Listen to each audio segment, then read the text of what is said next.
and wearable technology. I mentioned this to Matt last night. I'm really going to focus more on how we actually collect the data.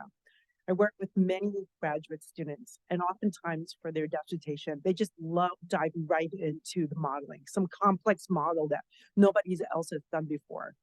But I want all of us to just take a step back, and I try to get my students to do this as well, because it's so important to understand your data. And I always tell my students to just look at the data, feel the data, be the data. And if you can do that, then all the types of modeling that you want to do can become natural.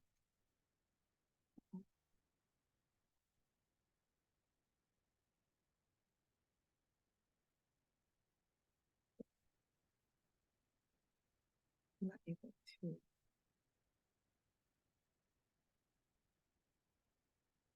Did it work before?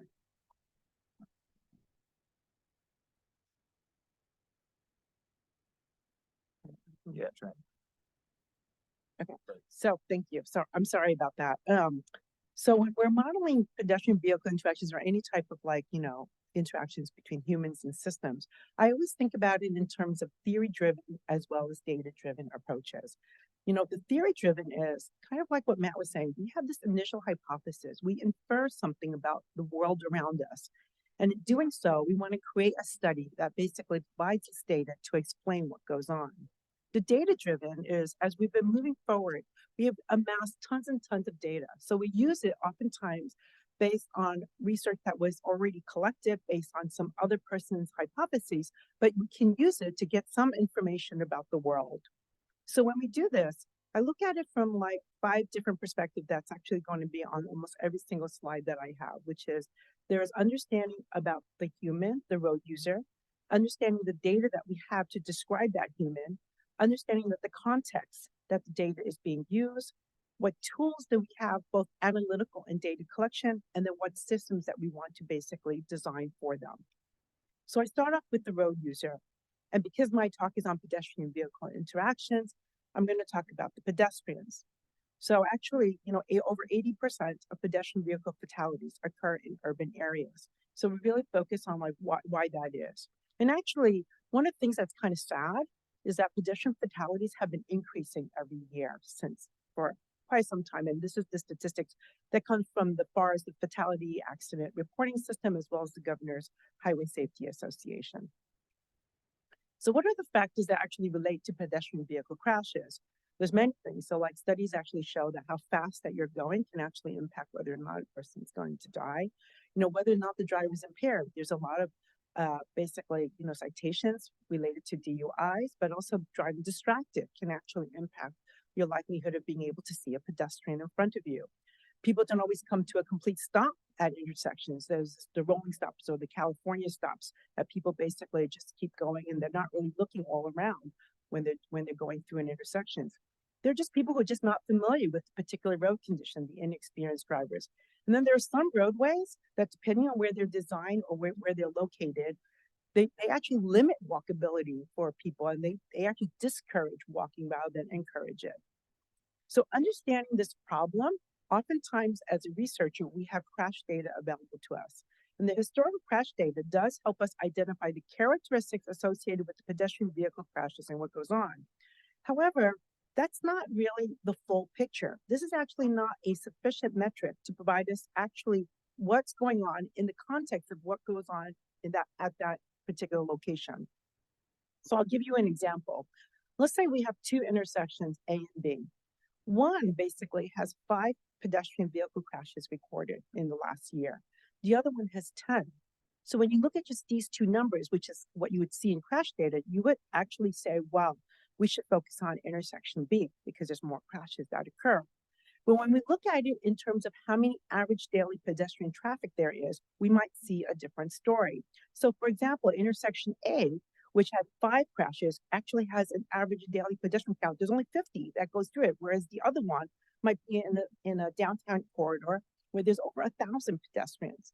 So when we look at it in the context of a denominator, we see that one intersection actually has 10% of the pedestrians are involved in pedestrian vehicle crashes, whereas there's only 1% in the other one.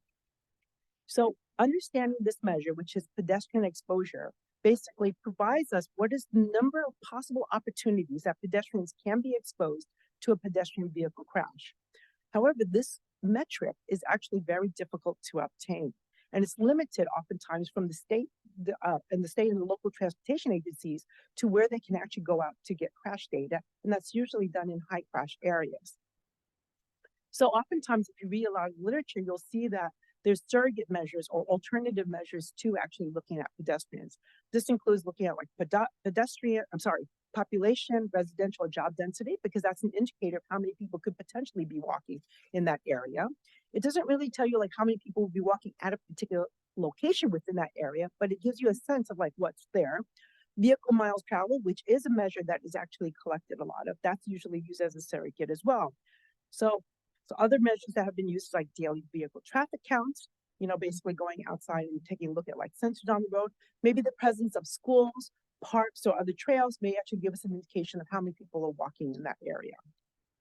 Also, things like sidewalk widths, trying to understand, how large the sidewalk is. Does it encourage more pedestrian walking? And also bus riderships, because usually oftentimes around transit, we would see a lot of pedestrians walking by as well.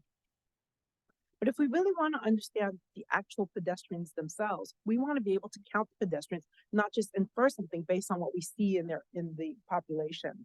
So there are many different things, and I mentioned about manually just going out and just doing counter, and that's what a lot of transportation agencies do. Another thing is that you could put a video camera at like specific locations or put in road sensors so that you can collect information. And this is actually being done, but again, it's limited to like whoever can physically actually be at a specific area or how many cameras you can actually put up. We can also do pedestrian traffic surveys, which we have done as well. And actually nowadays, like Matt was saying, smartphones actually is collecting a lot of information related to pedestrians, but people need to be able to volunteer to participate in these. So we have walking data that's not really, it's there, but we don't actually have access to it as a researcher oftentimes. So that kind of brings me to the data itself. What can we actually do to collect information so that we can understand how to actually look at pedestrians' walk patterns? So we actually had a study with the National Highway Traffic Safety Administration looking at how we can actually collect data using wearable tech devices. So what we did was we actually had data from 2 past NIH studies, with the original goal was to look at the proximity to transit and whether or not it can help promote physical activity. So to clarify, these 2 NIH studies that we actually used data from was not actually done to look at pedestrian vehicle interaction. It was just to see that if we implement transit, whether or not it can promote healthy behavior. So this was actually done in conjunction with, like I said, 2 studies. One was, this was in the Seattle, Washington area, in the King County area, where they actually implemented light rail. And so every time they put in a light rail station, they basically would get a sample of people like within 1 mile and further than 1 mile so that they can do a comparison. And there was also a bus rapid transit that was also put in place. Participants actually wore an accelerometer and a GPS unit. And this is what it looked like. So at the time of the study, they had an actigraph that was actually put on a belt on them. And then they also had a GPS logger. And in addition to this, because at the time of the study, and even now, sometimes GPS, depending on the location that you're at, can actually either, it won't be as accurate. So what we did then was we also got a travel diary of each individual person so that we can confirm whether or not they were walking in different areas. So there were 6 waves of data associated with this. So the first study, basically, as you can see, had over 2,000 participants, and the second one had over 1,000. So this was over 6 waves based on, again, like different types of transit implementation.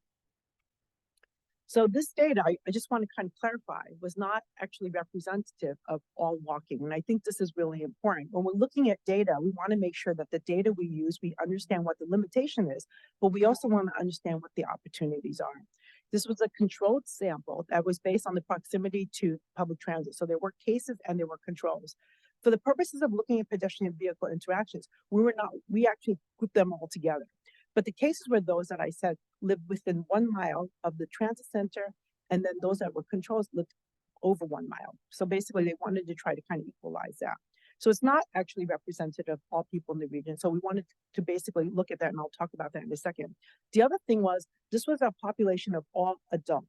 So basically there was no children, so we don't have any information about children walking. And it includes, as you would expect, all different types of walking. That was also those areas that you would not see a vehicle actually interacted with.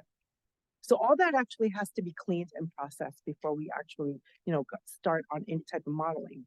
So the first thing is we looked at intersection data, and we basically wanted to extract out, those that were not like in cul-de-sacs or dead ends. We wanted to focus on a specific area. So we wanted to get all intersections to have at least 3 segments that was going into it. We also had to identify whether it was truly walking, because some people are, exercising, in their home, they're doing other things. So we looked at the speed and the direction of travel, and we also verified the information with the travel diary. And then because we looked at intersection data, we basically used a 50-meter buffer to basically capture all the walking patterns that was within a specific area. And the way we did this was we counted the walking direction into the buffer, not out of it, because we didn't want to double count people. So we just basically counted it going into one direction. Okay, so this is an example of, this is an area right by Green Lake, and for those of you who are from Washington. And so this is just one area like around the Green Lake area. And so each one of these circles would represent a buffer. So all the green arrows would show that if somebody was walking into a buffer, we counted them as like one person. If you, like the red ones where they're not in the buffer, they would not be counted even though they're in close proximity. So when we did this, we basically have walking bouts.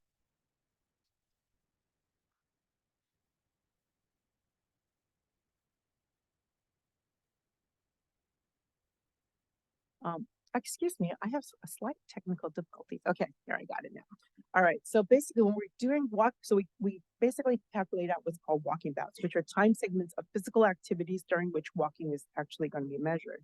So from this, you'll see so we mapped this on, basically there's over 100,000 intersections in both studies, right?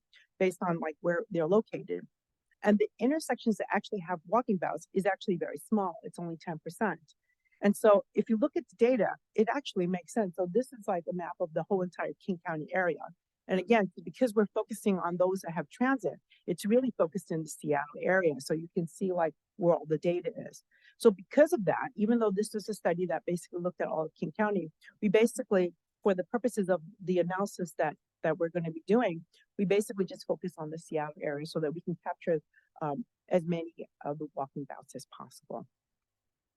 Now, so as I mentioned, this was a convenient sample. So we wanted to also take a look at whether or not this was going to be correlated with some data that we have. And again, because in basically count data that comes from like Washington State and Seattle DOT is very limited, but we basically have that information. So we wanted to see at least how close it would be.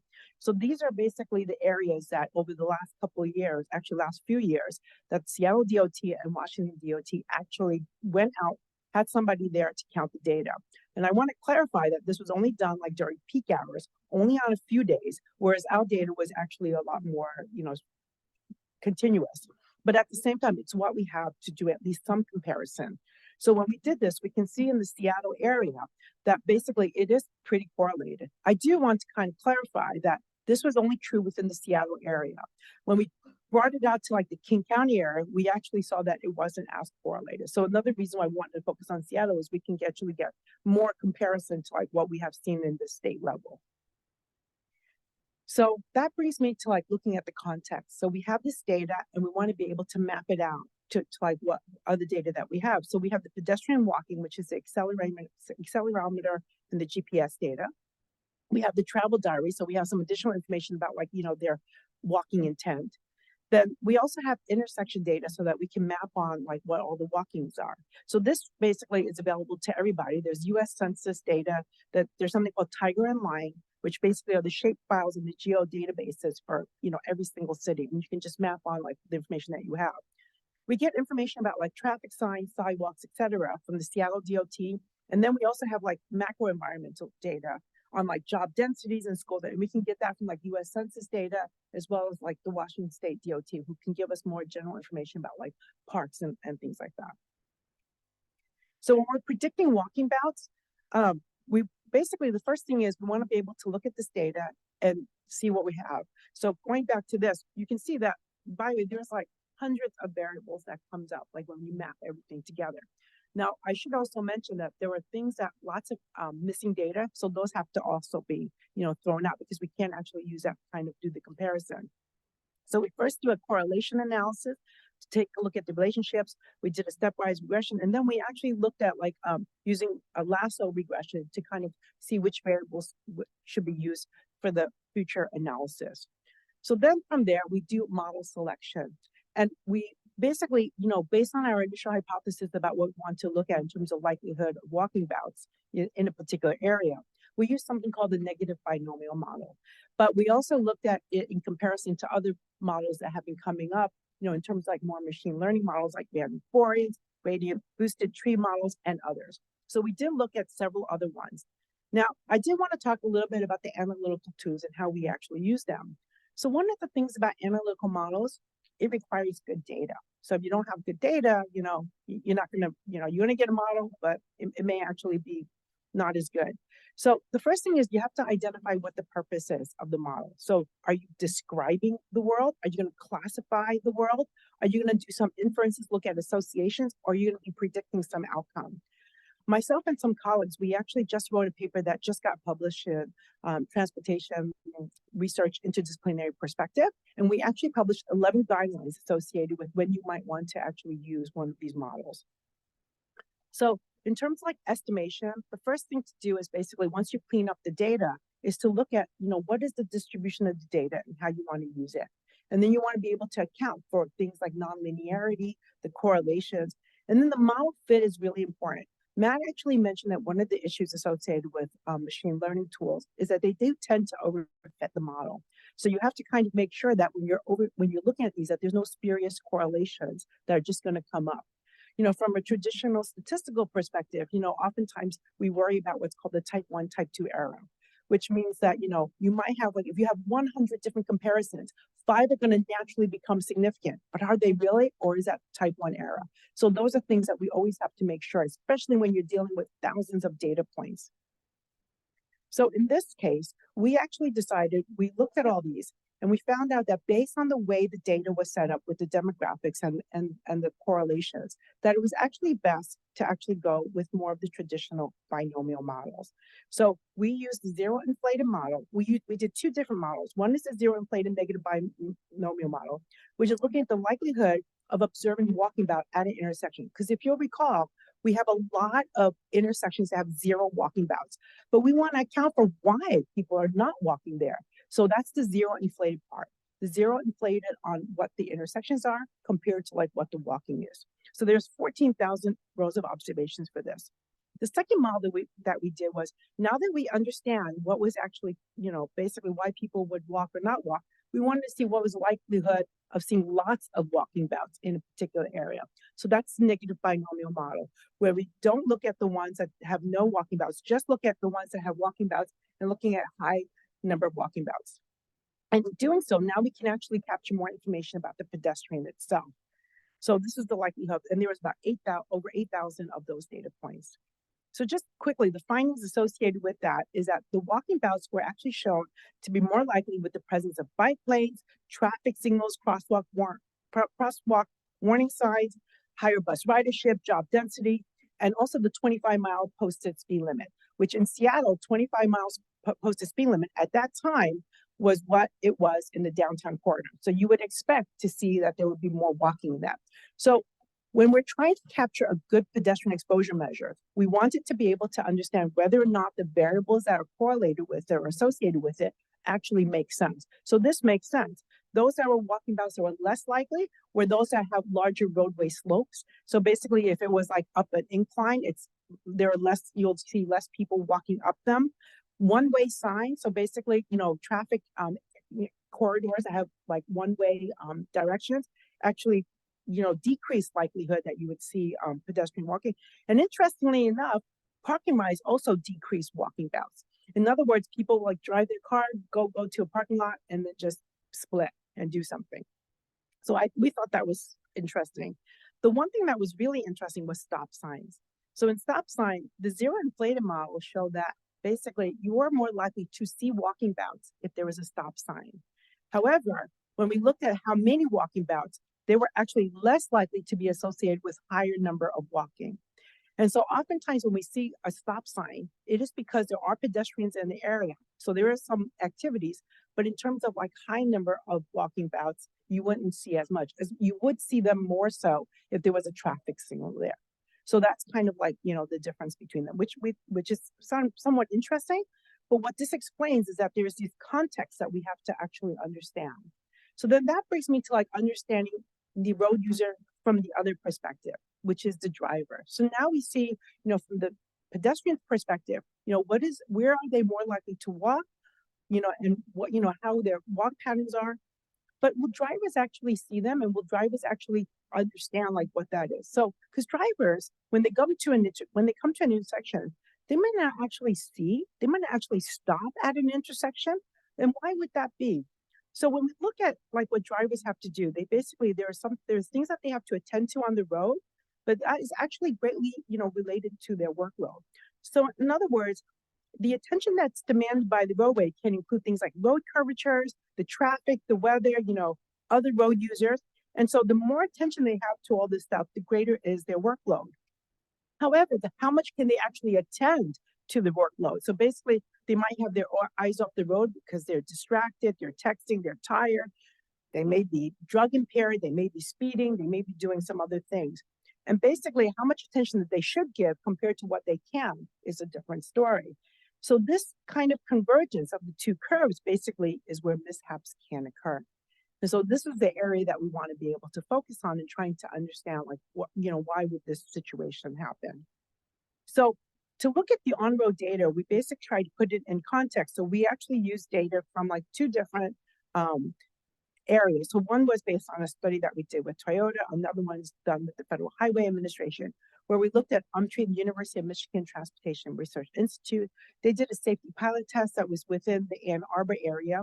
And then we also used the Strategic Highway Research Program naturalistic study, the SHARP-2 data, which is basically a nationwide study that was covering that was central to 5 different cities. We actually, though, focused on only 2 cities, which is Seattle, Washington, and Tampa, Florida, because we wanted to be able to look at some of the data that we had done previously and also map on like what we have in terms of like roadway data. So here, basically, the study goals were to basically look at how likely are drivers to engage in distractions when pedestrians were present. So we looked at different types of crosswalk treatments, and that include like signalized. So there was like rapid beacons, rapid rectangular beacons. There's different types like Hawkeyes, and there's even the traditional traffic signals. Actually, within the U.S., there's many different types of crosswalk design. So we actually only picked the few that we can find within the naturalistic studies that we did. There's also different types of unsignalized intersections. So there could be no signs. There could be some bar pairs, conventional stripings. So there's all different types that we looked at. And we basically, in data, we have to actually extract out the areas that have high pedestrian density because the data was actually collected from the driver's perspective. So it did not actually look at pedestrians. So you have to go through and figure out which ones actually have high pedestrian areas, which in this case was more of the downtown area and the university districts. So it's really highly dependent on looking at the forward views. So the students would actually have to go through each of the videos and be able to kind of identify where the pedestrians were. And the data was segmented so that we can examine not only the approach to the crosswalk, but also what happened at the crosswalk as well. So when we're looking at these, what we found out was that drivers at crosswalks may actually stop when the pedestrian signal is actually activated. But what the human driver actually does is that they may not actually see all the pedestrians that are approaching that crosswalk.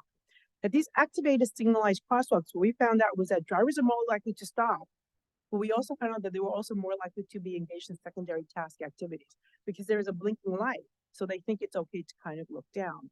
But when they look down, they look up. When they look back up, they see that a pedestrian is crossed, but they're not looking actually in their peripheral view at what goes on. So they're focused more on the forward view, which can actually have an implication. So we actually have videos that show, like, for example, there was a mom with her baby trying to beat the light.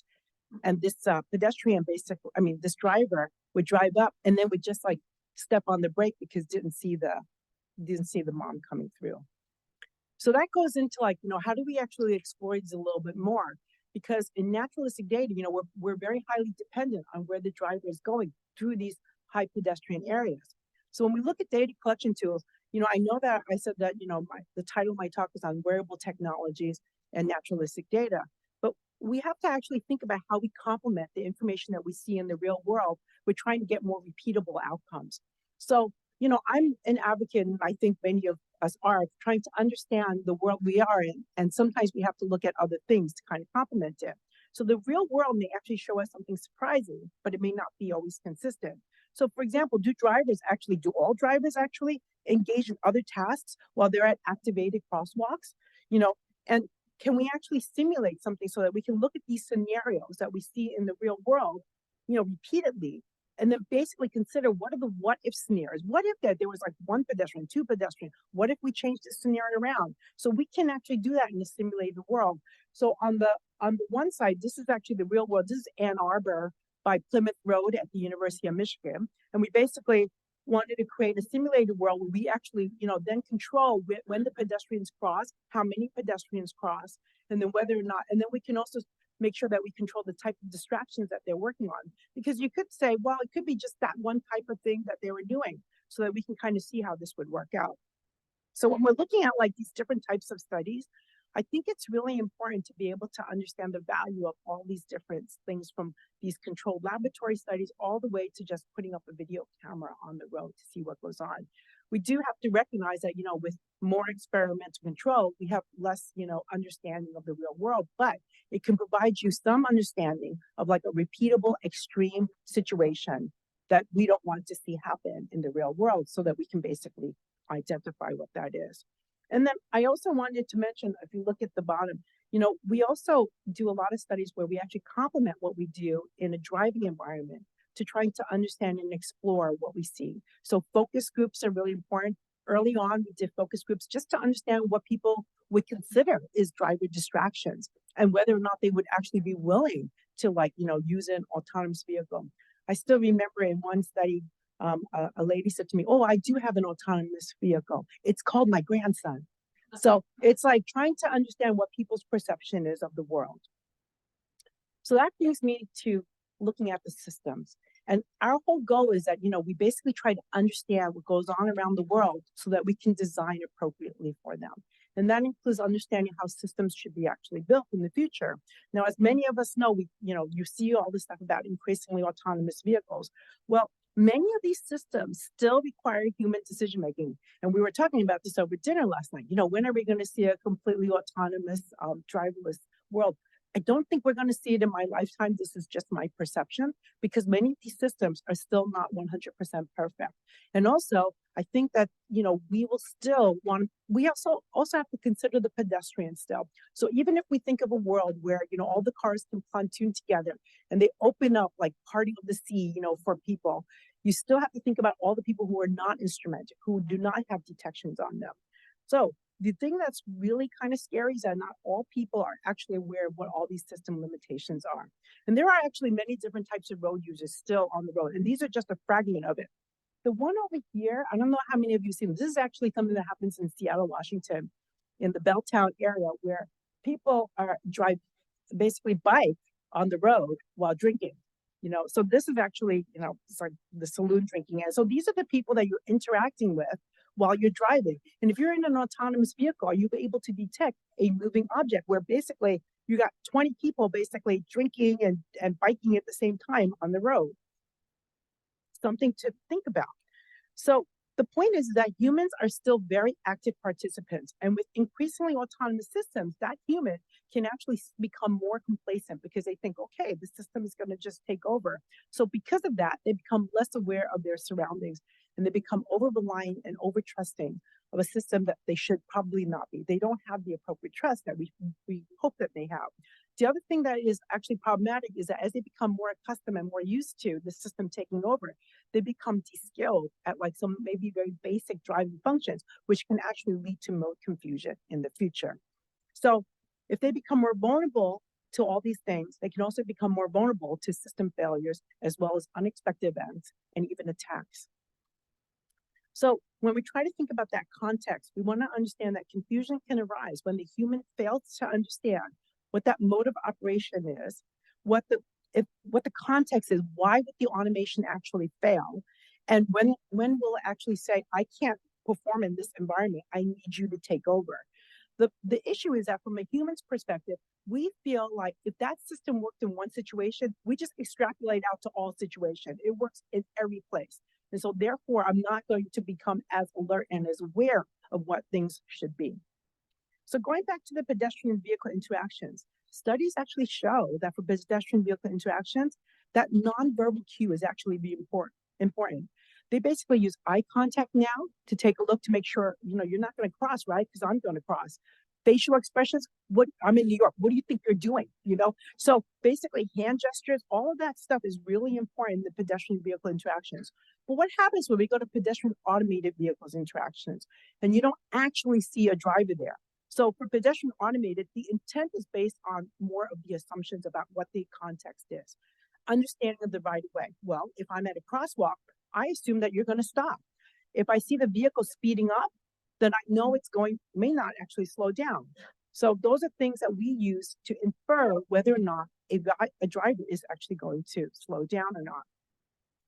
The problem is that for increasingly autonomous systems, where some are actually, not all functions are actually going to be in use, it's not clear what the driver's behavior always is going to be. So we actually did studies to try to look at what drivers actually are aware of. So try to look at their situation awareness. So we examined the impact of actually complex environments on drivers' situation awareness. So we did this study, actually, this is with Honda, where we looked at different types of complex environments. This is actually all scenarios of the San Francisco, California area, where we basically took real world clips of like different types of scenarios and with different visual complexity. In other words, different amount of like furniture, people, and things around them. And we basically categorized it to look at like this different things and to see how many things people can detect in the environment. We have 40 participants. We had them sit in our driving simulator, but the simulator itself wasn't operational. We just had them viewing the scenarios. And what we did is we asked them to go ahead and hold on to the steering wheel and just put their feet on the brake to match the movements of the videos, but it was as if they were in autonomous vehicles. The video, this is a very classical, situation awareness protocol where the videos were actually randomly paused, and then we used a touch screen recorder to ask them to answer these SAGIT questions. And so this is what the iPad, the touch screen recorder looked like, where we basically show them what the scene is, and basically they had to actually press where they actually saw something. So this was the bottom screen was the original one where there was a vehicle and a pedestrian.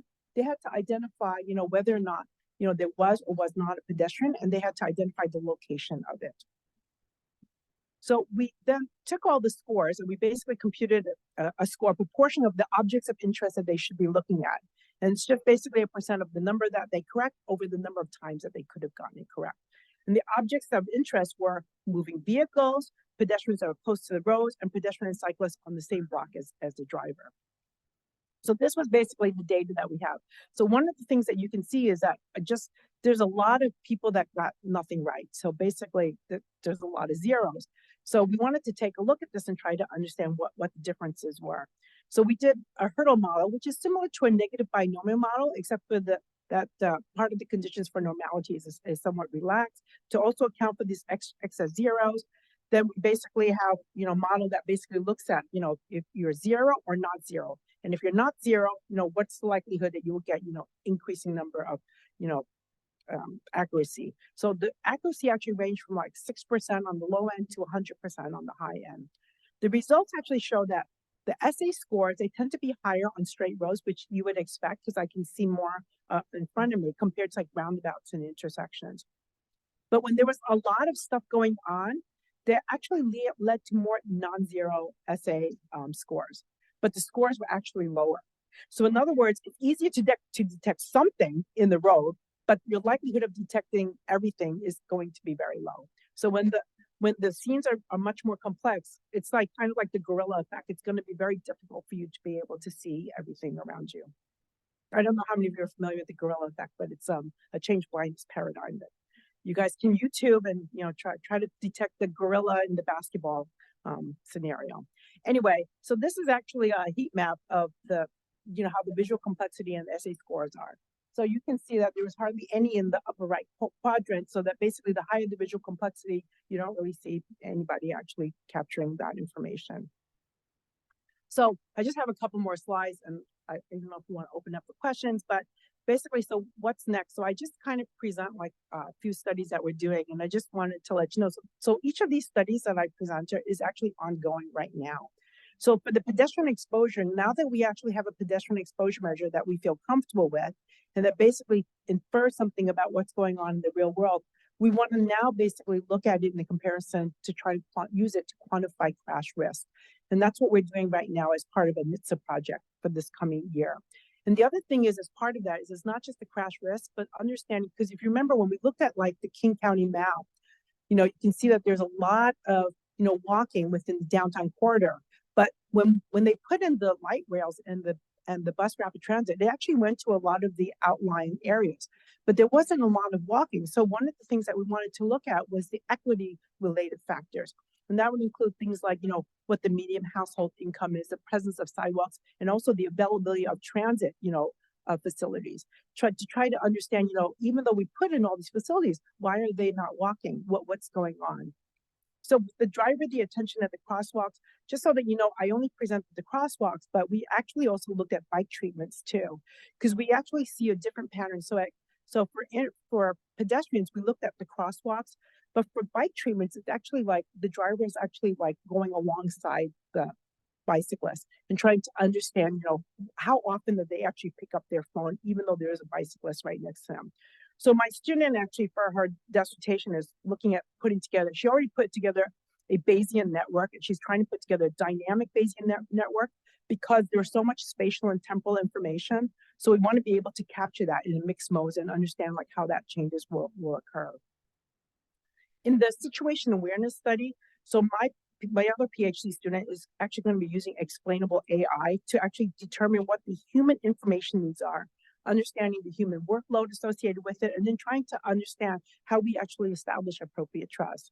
So she's looking at this in terms of like trying to figure out like what are the constructs associated with this, and why that may be different from just interpreting the information. So in conclusion, when I'm looking at examining human vehicle interactions, this requires like understanding this expectation and mediating the expectation between the user and the system. And that context actually between shared control will always exist. And are we collaborating or are we competing for the demands of what goes on in the road? And I truly believe it's really important to understand it's not just about the data that we can get naturally in the environment, but also understanding people's preferences, maybe through surveys, as well as trying to understand these extreme events, which is where simulators actually can provide a lot of benefits. And understanding how all this information comes together so that we understand what the initiating factors are, the mediating factors are, and how they all come together for the road user so that we can actually get a good safety outcome. And with that, I am done. I just want to acknowledge the funding sources for all the work that I just talked about and all the students that actually help participate in this. Thank you very much.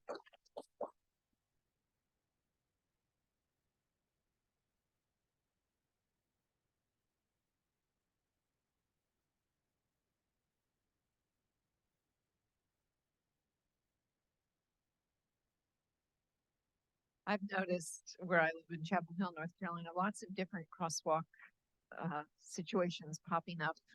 Is there currently much guidance from data for where you choose to put what type of thing, or will your data eventually really, you can plug it in and then say, this is what we need in this situation? So I hope you don't mind. I'm going to split this out into like two different parts. So one is whether or not we should even put in a crosswalk or a signalized crosswalk.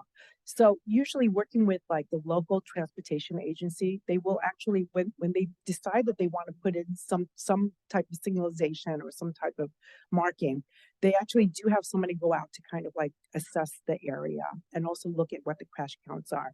Now, the second part of the question is the type of crosswalk design to put in. I have noticed, like when we looked at Michigan, Florida, and Washington State, all three are very, very different. And there's actually no specific guidelines except for the fact that it should actually have like certain, be at a certain place at a certain distance away from the crosswalk. I actually found it somewhat disturbing that there were so many different designs, and some of them are not as intuitive as you would expect. So for the study that we did, we were only able to look at like 3 different ones. And the original goal was to look at the same 3 across different states. And we couldn't do that because they didn't exist.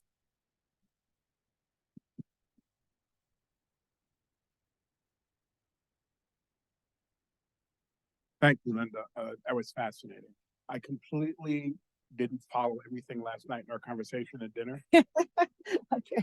but in the context of a visual cue, data regression lines, I have a better appreciation. So thank you very much. But I have two questions. Did you have data parsed out for bicyclists?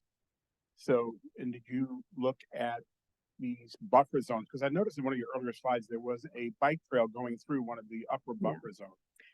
First question, but I have another one after. Yeah, so in the NIH study, it was really focused on pedestrians. However, we did another study with Washington State with the Seattle DOT, where we basically Strava data. So we basically collected information on bicycle treatments. But that data at that time that we did the study was very sparse because of the fact that not everybody even heard of what this was, and basically didn't get the information. We didn't get as much information as we had hoped. So that particular study did not, even though it has bike lanes. But in other studies, we have tried to get that information. And in the Federal Highway Administration data, we do see bicyclists, but it's only from the driver's perspective. Yeah. And, My son and his family moved to Copenhagen. okay. I haven't been there yet. My wife and I have not gone, but they do not have a vehicle. They bike everywhere. Yes. And they use, mass transit. Yes. But the description I got, some pictures I got, is pedestrian and bicycling traffic is completely separated from vehicle traffic. There wouldn't even be a likelihood of an interaction. And could we do something? Of course, the cost benefit analysis would be great. You might have to focus on high risk intersections. Right. So I've actually been to Copenhagen, as we talked about last night, and I've also been to other areas in Europe. So even though there are some areas that are very restricted, they actually have their own signal. The pedestrians and the bicyclists different. But depending on the area, some bicyclists are actually quite aggressive, and some of them are also on electric bikes now, which as a pedestrian, I was telling Joan, I actually fractured my foot, and it was actually, I sprained it. I did that in the Netherlands because I was trying to avoid bicyclists. I was pretty scared. They were coming from all different directions. My second question is, could you do a cost benefit analysis of high risk intersections and see what would it take? For example, I have another child that lives in Springfield, Missouri, and there are a few streets that have overpasses for pedestrians only. Yes. And I wonder what the cost benefit versus the billions of dollars spent in injury. Yeah. So I actually do think that there are some cost benefits analysis that has been done on these high risk situations. Because when we were working in Michigan, they were actually they actually identify what the 10 high risks locations are, and they've actually started looking at what if scenarios. And I know Seattle DOT also has been looking at that too, because they asked me to they commissioned the study to look at what happens if we decide to implement more bike treatments, and what would be the cost benefits. I will be really honest and say that that study was not completed because there were some other things going on. So to answer your question, there are people who are looking into this. Linda, if I might first, thank you very much for a very stimulating presentation. Oh, you're welcome. What I would like to do is follow up on a couple of your comments about the autonomous vehicles and the interaction with the operator. Yes. And there were two concepts you introduced that I'd like to pursue. The first was de-skilling the operator, and the other is the level of attention. And the challenge when there's a handoff from autonomous to operator, that's probably at the highest complexity, and the operator may not be prepared to have the attention level. So the question I have is, what's the experience in the airline industry? Because there's the same kind of issue of automatic pilot, operator, and some lessons about how you maintain skills and how you maintain attention. And what I'm wondering is if you see any of that able to be applied to automobiles, where we know there are some major attention challenges in terms of operators. So those are excellent points and excellent questions. So I just want to start by saying the answer is yes. Actually, when I first started in this area, a lot of the research that I did was actually based on aviation domain and trying to understand what the aviation industry has done and then how it relates to automotive. The difference is that in aviation, there's a lot of standards and verification and validation that's actually done. There is some, done in the automotive industry, but there's a lot more competition. So there's a lot more that goes out to market. So going back to like when Tesla put out their, vehicle, it was, so now we do it after the fact. Whereas in aviation, it's actually very, very much standardized and trying to understand how they actually go from like 2 pilots to 1 to 0 pilots. And if I can just add one more thing, and I'll let you say, when I talk about like handoff, there's actually, I don't have it in this presentation, but I have it in others, where there's 4 different types of ways that we can look at it. There's handing off, but then there's also taking over. And this is different from whether or not it's the system or it's the human that is the controller. And these are different types of research questions with different types of research needs associated with it. And we don't actually have answers